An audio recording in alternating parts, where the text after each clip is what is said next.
La actitud ayer de ella, en mi opinión, ha sido una actitud valiente. Ha sabido ella demostrar que, si bien no es la vocera oficial del gobierno ni de la bancada en el Congreso, pero sí es la vicepresidenta del Perú, y como tal tiene todo el derecho de dar sus opiniones y sobre todo recalcar que es independiente en cuanto a su pensamiento. Y eso dice mucho en forma positiva de Marisol Espinosa, ¿no? Así es, pero digamos, ¿sientes que ya hay una especie de descomposición interior o desestructuración? Ya cada uno empieza a tirar por su lado. Hemos visto en el caso del lote 192, estamos viendo estos enfrentamientos también internos. En algún momento se ha hablado de una posible renuncia incluso de Pedro Cateriano. ¿Están manejando? Sí. ¿Cómo se están manejando las cosas al interior del nacionalismo? Mira, yo lo que veo es que existe dentro del Partido Nacionalista, y esto nace desde su presidenta, la señora Nadine Heredia, que no existe una coordinación adecuada entre los miembros de su bancada. En la actitud de Marisol Espinosa, el hecho de que exista una votación contraria a lo que el gobierno había manifestado sobre el lote 192, las renuncias permanentes que existen y otras que seguramente se den dentro de poco tiempo al interior del Congreso, a la bancada, demuestran una falta de liderazgo, una falta de una estructura sólida y sobre todo de una carencia de coordinación entre ellos. Y esto se evidencia día a día y debilita más aún la imagen del gobierno, ¿no? Pero ¿quién tiene el timón?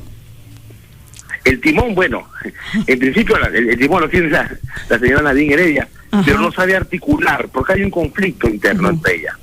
En sus problemas que tiene con la agenda, problemas en el Poder Judicial, en la Fiscalía, entonces eso le resta también autoridad moral para poder dirigir un partido político.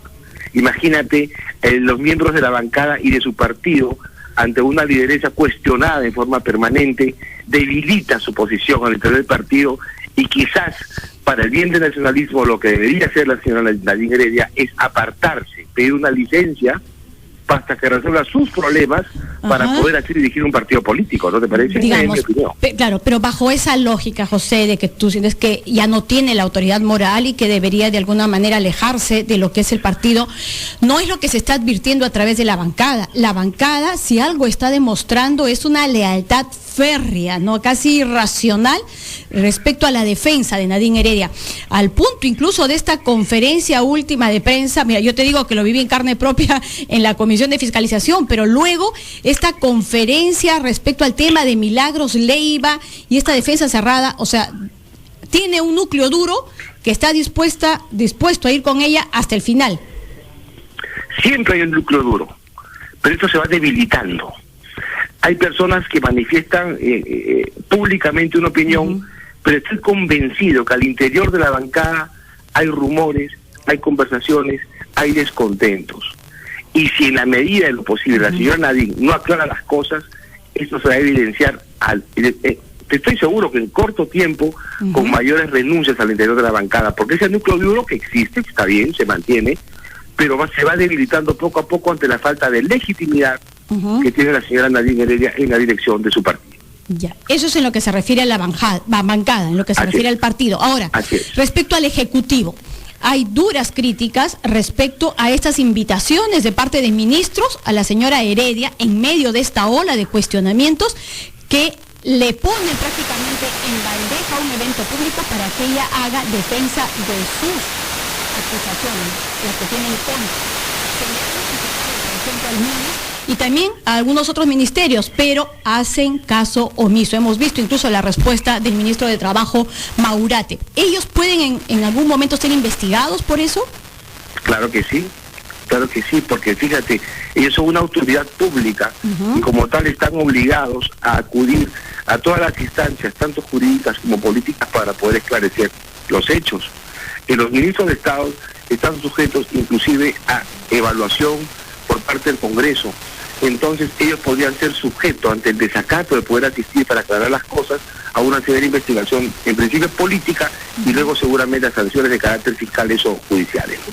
Claro, pero en este caso el desacato va por donde el desacato a un pedido, estamos hablando de un congresista, ¿no? Claro que sí. Entonces ellos van a ser requeridos, y si no serán llamados de grado fuerza por el Congreso para poder ser interpelados, digamos, ante la negativa de poder asistir a un órgano político como ese Parlamento, no el reglamento así lo establece. ¿Qué falta sería esta? Porque digamos, lo que Maurati ha dicho, ¿qué tiene de malo invitar a la primera dama? Al contrario, me trae prensa. Pero el tema de fondo, ¿cuál es? Mira, el tema de fondo es lo siguiente. Los funcionarios públicos como el ministro de Estado están obligados a asistir al Congreso de la República. Si no asisten mediante una invitación, los parlamentarios pueden solicitar una moción de orden del día para poder interpelarlos. Y esto es lo que podría suceder. Los ministros de Estado no pueden realizar este tipo de actitudes, máxime sobre todo en un escenario político en que nos encontramos. Una deslegitimización total por parte del gobierno. Tenemos un poder judicial también que se debilita y que da muestras que no tiene independencia en sus decisiones.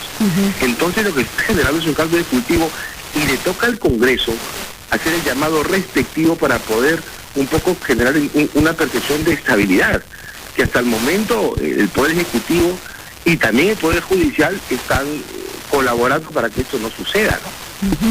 Claro, no, sí, pues entonces eso era lo que, digamos, él tema un poco el fondo, cuál era la excusa de estos congresistas, ¿no es cierto? Ahora, se ha demorado incluso el Congreso en llamar la atención sobre este tema.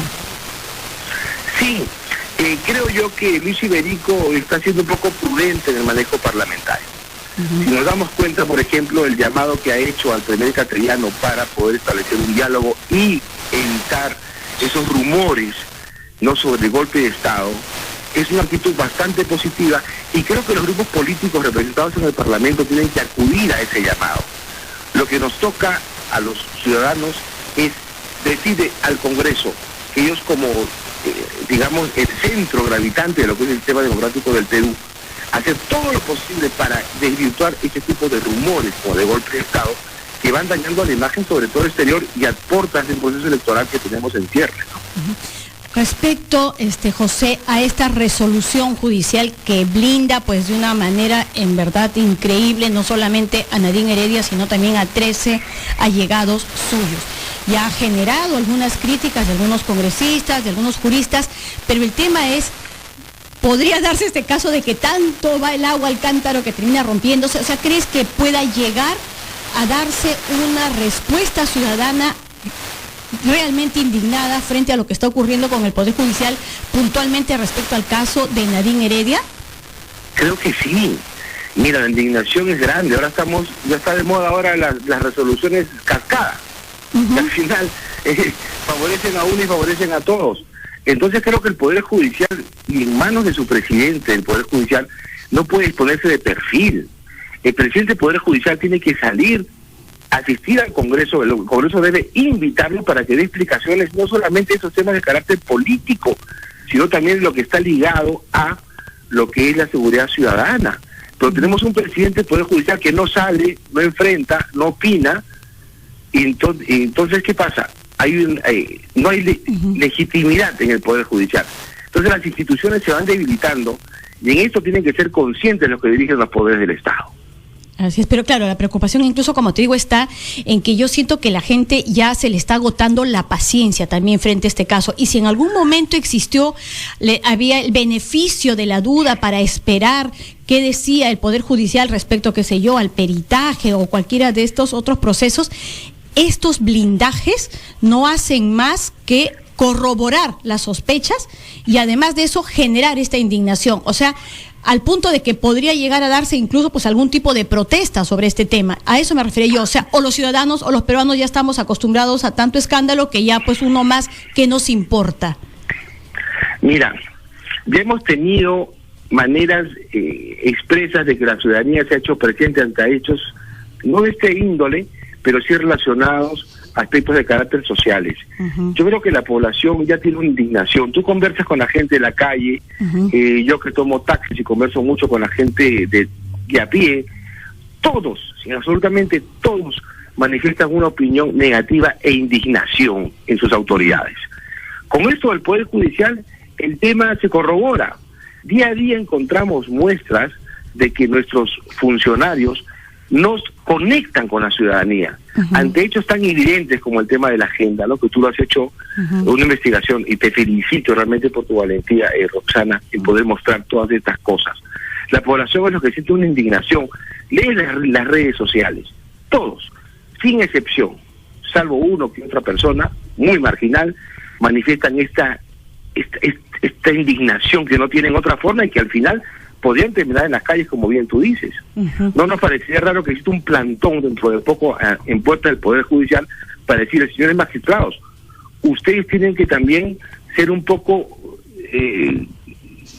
dejen investigar, por lo menos permitan investigar. Investigar, claro. y sobre todo, no investigar haciendo aplicaciones frías de la norma, ¿no? Porque es muy fácil a veces cogerse a los códigos, a las normas de procedimientos jurídicos, pero estas normas tienen que ser también compulsadas con el clima social, porque si no se rompe la legitimidad, y ahí empiezan los graves problemas y puede ser un foco tendencioso a generar un clima realmente inapropiado para el país, donde la población tenga que salir a las calles y poder decirle, señores, por favor, actúen conforme el mandato de la independencia les establece, porque al parecer la independencia como que se está perdiendo en el Poder Judicial en este momento, ¿no? Claro, vamos, que se está perdiendo, pero además lo que iba es el panorama que se va configurando para los próximos meses. Un hartazgo de la gente por estos temas de corrupción, que además no son solamente los de Nadine Heredia, ¿no es cierto? O sea, ya venimos con varios años de investigaciones en el caso del partido aprista, en el caso de Coteva, por ejemplo, con Alejandro Toledo, todo ese hartazgo al que se va a sumar además, o sea, ¿cuál es la sensación? Estos señores se llenan la plata, se llenan los bolsillos de plata.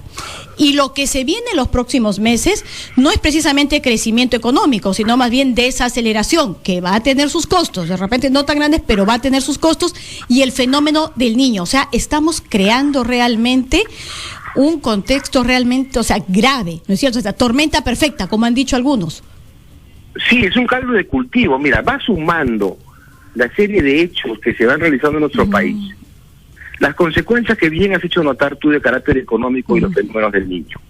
Entonces, socialmente va a haber un clima de insatisfacción total. Explosivo. Porque claro, entonces, no solamente es el comportamiento de nuestro Poder Judicial, es la conducta de nuestros principales líderes políticos del país, es la conducta de los que gobiernan actualmente el país, y es la conducta de algunos otros malos funcionarios que van configurando un caldo de cultivo y que podría ser explosivo si es que no se maneja adecuadamente las líneas, tanto del gobierno como las líneas también jurídicas que permiten un orden social y que en todo caso deberían apuntar a generar un clima de estabilidad y no de insatisfacción ciudadana que podría terminar desbordándose, ¿no? Claro, y en ese contexto llegamos a las elecciones. O sea, digamos, se presenta un outsider y la tiene lista, o sea, la mesa está servida. La hace. Tú revisas las encuestas, las insatisfacciones que tiene la población por parte de las conductas éticas, digamos, de algunos gobernantes y candidatos, y no encontramos un referente que nos dé la confianza, ¿no? Si tú preguntas a la población, si tiene que salir de vacaciones y dejar mi casa, ¿a qué candidato se le confió mi casa? Ninguno. Estoy seguro que no encontramos a nadie a quien confiarle en nuestra casa, ¿no? Claro. Porque dudamos de ello. Y estas cosas, ante alguna autoridad jurídica que no resuelve, que no da signos de querer solucionar este tipo de cosas, pues nos quedamos en un clima sin líderes, y cualquier persona desconocida, sin experiencia en gobierno, va a querer tentar la silla en Palacio de Gobierno y posiblemente gane, ¿no? Eso es lo que puede ocurrir. Claro, pero eso puede ser posible a 7 meses y vamos, para diciembre mucho menos, ¿no? Mira, o sea, octubre, noviembre, han habido casos diciembre, de candidatos 4 meses. que no siendo conocidos y que conectan con la sociedad, automáticamente existe un porcentaje y esto va creciendo, y podríamos tener una sorpresa de repente para las siguientes elecciones. Sí, pero ¿de dónde? En política, tú sabes, no hay nada previsto, no hay nada predicho. Conozco de gente que está tentando el sillón presidencial, que no son conocidos, que están preparando un clima adecuado para poderse lanzar, y vamos a ver qué es lo que sucede, porque cuando la población hace clic con un candidato, este candidato comienza a subir como la espuma, ¿no? Como te digo, en política no hay nada escrito ni y habría que advertirles a todos estos políticos que el segundo, o sea, digamos, el primer lugar lo tiene Keiko Fujimori, pero el segundo lugar, como nos lo hacía notar hace unos días acá Jorge Nieto, era el segundo lugar lo tiene en él, no me gusta ninguno. Y luego vienen los otros, ¿no? Entonces, sí, pues el segundo puesto es ese, ni uno. ¿no? En cantidad de votos, sí, pero si tú sumas los que no precisan, no contestan, o los que están indecisos, es un bolsón muy grande. Enorme, así entonces, para segunda vuelta es eso. Sí, vas a tener una segunda vuelta, bueno, y no sé, y yo tengo temor, como lo tuve cuando salió electo el actual presidente, y en una de mis columnas, al principio, recuerdo de este régimen, yo simplemente le pedí al señor Humala que deje el país como lo está encontrando. Y fíjate, esto no va a suceder. No, pues, a pesar del cambio de camiseta. Ahora, una pregunta casi final. Nadine Heredia, porque digamos, la defensa de algunos de sus escuderos ella es un personaje político, bueno, que despierta la envidia de todos y por eso la quieren tumbar. ¿Qué posibilidades le ves? Bueno, como a la presidencia no puede, definitivamente, ¿no es cierto? Pero, digamos, de encabezando una lista parlamentaria, arrasarían. ¿Qué futuro político le ves a Nadine Heredia? Yo pienso que ella sí, bueno, el concepto o la hipótesis que se maneja es que ella como número uno de la lista nacionalista, ¿no? Siendo el número uno, ella podría ser parlamentaria. Pero lo que tiene que hacer desde ahora realmente es manifestar que ella no está buscando ser parlamentaria para poder ser incluida en lo que es la inmunidad, ¿no? Porque la población lo que va a percibir es esto, va a postular al Congreso para ser inmune a los procesos judiciales y las investigaciones que puedan realizarse. Entonces ella tiene que, desde ahora, realmente, si quiere ser parlamentaria, debe manifestar que su deseo no es ser inmune.